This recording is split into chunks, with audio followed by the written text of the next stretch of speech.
What is prophecy? 1 Corinthians chapter 14 and verse 3. But he who prophesies speaks edification and exhortation and comfort to men. Prophecy is not about predicting the future.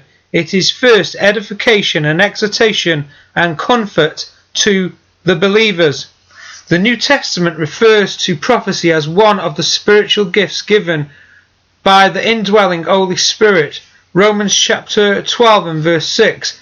From this, many Christians believe that the gift of prophecy is the supernatural ability to receive and convey a message from God. The purpose of the message may be to edify, exhort and comfort the members of the church. A prophet, a teacher, one who receives the inspiration of spirit and understanding of spiritual law and imparts it to others. The source of all true prophecy is Yahweh Elohim. He transmits it by means of his Holy Spirit or occasionally by spirit-directed angelic messengers. See 2 Peter chapter 1 and verse 20 and 21, Hebrews chapter 2 and verse 1 and 2. Since the fulfillment of God's great purpose is all bound up in Jesus, compare Colossians chapter 1 verses 19 and 20, then all prophecy, that is, all inspired messages from God proclaimed by his servants point toward his Son. Thus, as in Revelation chapter 19 and verse 10 states, the entire spirit, the whole inclination, intent and purpose of prophecy was to bear witness to Jesus, the one Yahweh would make the way and the truth and the life. John chapter 14 and verse 6.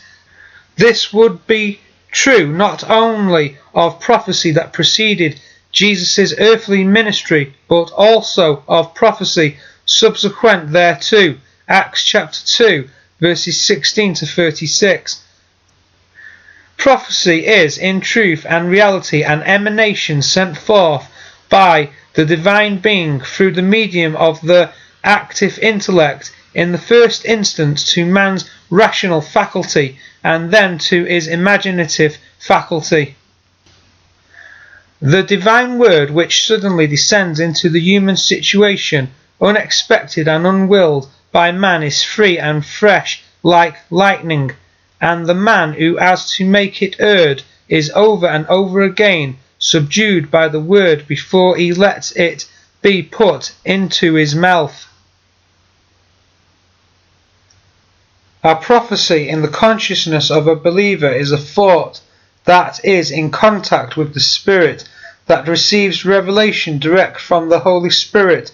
It knows and understands divine law and its working, therefore it warns and instructs the other thoughts.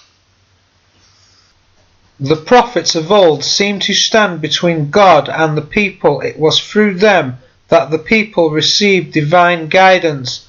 A prophet, according to Matthew chapter 21 and verse 4, is one who states the spiritual law.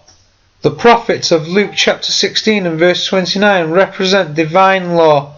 The prophet of John chapter 6 and verse 14 is the promise of God. Another word for a prophet is a watchman. The duty of the watchman in ancient times was to warn of approaching danger. In olden times, the watchman stood on the city walls where he could see and report what was going on in and about the city. What fills this office in the life of man, the Christ consciousness in a believer, points out to him the way of peace and safety. Man is free, however, to follow or disregard the warning at will. A watchman is a spiritually developed person who sees within and without, and with the word of command challenges anything negative. A watchman is a vigilant attitude, but more from a standpoint of looking on from the outside than laying hold of and becoming one with that which is perceived. Watcher, watchmen, viewers, lookers from afar. In the consciousness of the individual believer, What does a watchman represent in each individual believer? The true watchman is the inner consciousness of spirit which sees all that is going on in the mind and heart of a believer.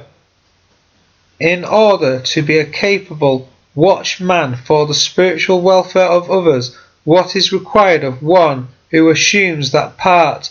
One who feels that he has been selected by God to guide and direct others in spiritual ways should first discipline his own thoughts and should become acquainted with both the inner and the outer realms of thought, the intellect, the propensities and the sentiments in the consciousness.